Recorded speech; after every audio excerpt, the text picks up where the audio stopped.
আজকে হচ্ছে বাইনারি গুণ, মানে বাইনারি, অক্টাল আর হেক্সাডেসিমালের গুণ শিখবো, যেটা আমি তোমাদের কালকে দিয়ে দিয়েছিলাম। ওটা খোলো, দেখো এখানে গুণের পদ্ধতি নর্মালি যেরকম গুণ হয় সেই গুণ, কিন্তু যোগটা নর্মালি বাইনারিতে হবে, আর কিছু নয়। দেখো 0 × 0 0 হয়, 1 × 0 0 হয়, 0 × 1 0 হয়, 1 × 1 1 হয়, যেমন নর্মাল গুণ হয় যেটা আমরা জানি, সেই জিনিসই এখানে হবে। দেখো আমি নর্মাল গুণ করেছি, যেমন করে গুণ করতে হয়, করে যখন যোগ করেছি তখন বাইনারি যে যোগ, সেই যোগ অনুযায়ী আমি করেছি। ঠিক আছে, আর কিছু না, এটা দশমিকে আর এটা দশমিক ছাড়া। এই হলো বাইনারি। অক্টালের ক্ষেত্রে কি হয়? বাইনারিতে কোনো অসুবিধা নেই, অক্টালের ক্ষেত্রে দেখো আমি করেছি। আচ্ছা, প্রথমে দেখো 7 × 2, 7 × 2 = 14, 14টা কি হচ্ছে, 14টা 8-এর থেকে বেশি হয়ে যাচ্ছে, তখন ওটাকে আমি ভাঙবো এইভাবে। আমার মাউসটা ফলো করো, দেখো 2 × 7 = 14, তাই তো? তাহলে 14টা আমি এখানে ভেঙেছি 1 × 8, মানে 8-এর কীভাবে, 8-এর নামতায় কী করে 14 আসবে, তাহলে 8-একে 8, তার সাথে যদি 6 যোগ করি তাহলে আমার 14 আসছে, তাই তো? তাহলে এখানে দেখো এই যে 8-এর সাথে যা গুণ হবে সেটা হচ্ছে ক্যারি, আমার হাতে থাকবে। ঠিক আছে, এটা তাহলে পরেরটায় যোগ হবে। দেখো 7, তারপরে নর্মালি যেরকম গুণ করি সেরকম করছি, 7 × 4, 4 × 7 করলে হচ্ছে 28। ঠিক আছে, 28-এর সাথে ক্যারিটাকে প্রথমে যোগ করে নিচ্ছি, যোগ করে হচ্ছে 29। এবারে এই 29টা আবার কি করে আসবে, 3 আসতে 24, 24-এর সাথে যদি 5 যোগ করি তাহলে আমার 29 আসছে। তখন ক্যারিটা হয়ে যাচ্ছে কি, 8-এর সাথে কি গুণ করছি, 3, তাহলে ক্যারিটা হয়ে যাচ্ছে 3। আবার 3 × 7 = 21, তাই তো? তাহলে 21-এর সাথে 3 যোগ হবে, 3 যোগ করেছি দেখো, দিয়ে দেখো দেখেছি 24। এবার 24 করলে কি, 3 আসতে 24, এবার তার সাথে আর কি, শূন্য শূন্য যোগ করতে হবে, মানে কিছু নেই, মানে শূন্য। আচ্ছা, এখানে ভুল লেখা আছে, দেখো ক্যারি হচ্ছে 3, এটা আমার ক্যারি কিন্তু 0 হবে না, ক্যারি হচ্ছে 3, এখানটা আমার লেখা ভুল হয়েছে।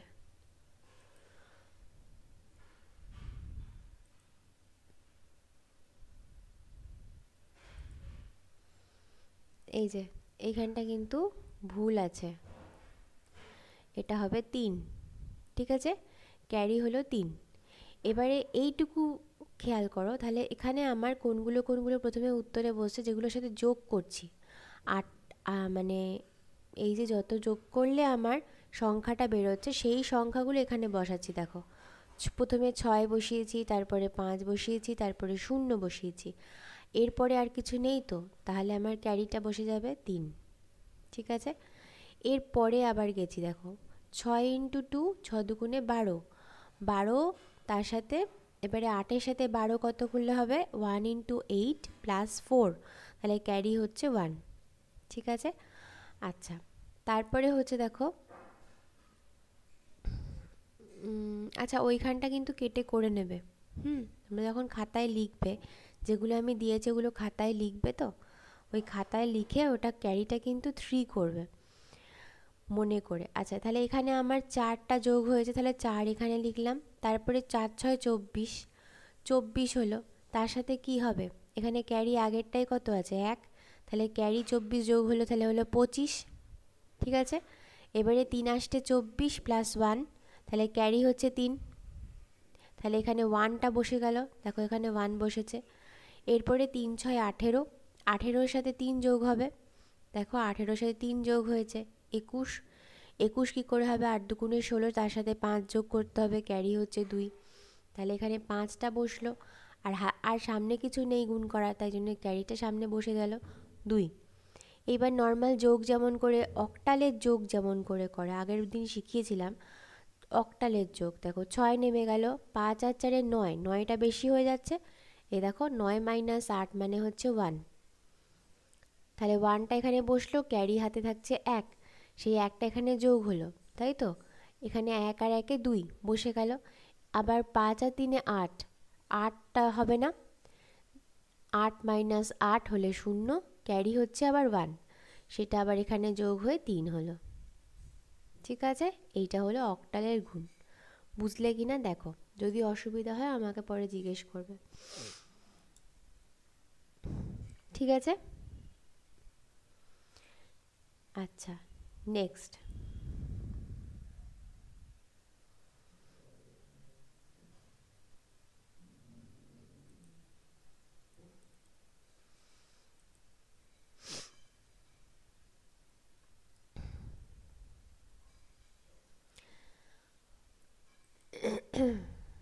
নেক্সট দেখো, এখানে আমি আরেকটা দশমিক দিয়ে করেছি, ভালো করে খেয়াল করো, ওই একই রকম পদ্ধতিতে করেছি, আশা করি বুঝতে পারবে। এটা আর বলছি না। হেক্সাডেসিমালের গুণ কী করে, ওই একই পদ্ধতিতে হবে। ভালো করে দেখো, আমি এখানে এই যে দশমিক দিয়ে একটা 7.5 আছে আর B5A আছে, তাহলে বি এর জায়গায় 11 লিখতে পারি 5, আর এর জায়গায় 10, 7-এর জায়গায় 7 লিখতে পারি, এফ এর জায়গায় 15 লিখতে পারি। এবার গুণ করছি, দেখো আমি নিচে ডিটেলসে দিয়েছি। 15 ইন্টু 10, দেখো কত হয়, 150। 150টা 16-র নামতা করতে হবে এবারে। 9 × 16 144, তার সাথে 6 যোগ করলে হচ্ছে 150, তাই তো? তাহলে এখানে ক্যারি হচ্ছে কত, এই যে 9 যোগ গুণ করেছি, তাহলে ক্যারি হচ্ছে 9, আর উত্তরটা বসবে 6। দেখো এখানে 6 বসেছে। তারপরে 5 ইন্টু 5, 15 ইন্টু 5, তাহলে 75। তার সাথে প্রথমে ক্যারিটাকে যোগ করব 9, যোগ করলে হচ্ছে 84, ভয়ের কিছু নেই। আচ্ছা, তারপরে দেখো এখানে 5 হলো 80, তার সাথে 4 যোগ করলাম, ক্যারি হচ্ছে 5। এইভাবে পরপর পরপর আমি করেছি, আশা করি বুঝতে অসুবিধা হবে না। খেয়াল করো, মনে রেখো যে 15-র পরে কিন্তু আর হবে না, ঠিক আছে? যেই 15-র পরে হয়ে যাবে তখন ওটা কিন্তু ভাঙতে হবে। আর এখানে গুণে অসুবিধা হবে না, 15 পর্যন্তই আসবে, কিন্তু এইখানে যখন যোগ করবে তখন যোগটা কিন্তু নর্মালি হেক্সাডেসিমালের যোগ অনুযায়ী করবে। এখানে দেখো করে দেওয়া আছে, ঠিক আছে? একটু এবড়ো খেবড়ো আছে, একটু দেখে নেবে। আশা করি বুঝতে অসুবিধা হবে না, যদি অসুবিধা হয় তো অবশ্যই আমায় বলবে, ঠিক আছে? নেক্সট, বাইনারি ভাগ। বাইনারি ভাগ হচ্ছে কি, দেখো বাইনারি ভাগের নর্মালি যেরকম ভাগ হয় সেই রকম করে করা হচ্ছে না, এখানে একটু বুঝতে হয়তো অসুবিধা হবে। সেটা হচ্ছে, দেখো প্রথমে আমি মানে ক্যালকুলেট করে নিলে ভালো হতো, কিন্তু ক্যালকুলেটে তোমরা করতে পারবে না। একটু খেয়াল করো, দেখো এখানে দেখো 1001, মানে এটা হচ্ছে 9 তো, 1001 মানে হচ্ছে 9, আর এটা আছে 101, মানে এটা সংখ্যা, মানে দেখো এখানে টোটাল কটা সংখ্যা আছে, 7টা। আর এখানে আমি 7টা যদি নিই তাহলে এটা ছোট হয়ে যাচ্ছে, কেন না এটা 101, তিনটে সংখ্যা ধরো, 101 মানে 5, আর 100 মানে হচ্ছে 4। আমি যদি 7টা সংখ্যা নিতাম, মানে এইখান থেকে, মানে আমি যদি এই ভাজ্য থেকে 7টা সংখ্যা নিতাম তাহলে এটা ছোট হয়ে যেত এই যেটা ভাজক তার থেকে। সেই জন্য আমি কি করেছি, একটা ঘর বেশি নিয়েছি ওপরে ভাজ্যর থেকে, তাহলে ওটা একের সাথে আমি এখানে মানে 1 ইন্টু এইটা করে এইটা নামিয়েছি। বোঝাতে পারলাম? প্রথমে তিনটে সংখ্যা গিয়ে দেখবে, দেখবে যে এই 100, 100 মানে হচ্ছে 4, ছোট কিনা এই যেটা ভাজ্য তার থেকে, ঠিক আছে? যদি ছোট হয় তাহলে এক ঘর পিছিয়ে লিখবে, মানে ওপরে ভাজ্য থেকে 8টা নেবে, আর এখানে ভাজ্য হচ্ছে 7টা, তাহলে বড় হয়ে গেল। এইভাবে করতে হয়। আচ্ছা, এরপরে দেখো নর্মালি আমি বিয়োগ করেছি, যে বিয়োগটা তোমরা বাইনারি বিয়োগটা জানো, বুঝতে অসুবিধা হওয়ার কথা নয়।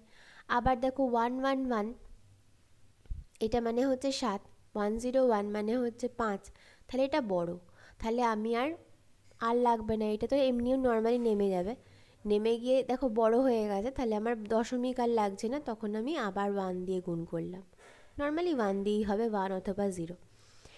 এবার দেখো এইটা যখন হলো তখন এটা 101, 101 দুটো একই হচ্ছে, তাই তো? তার সাথে আমি এখানে দেখো,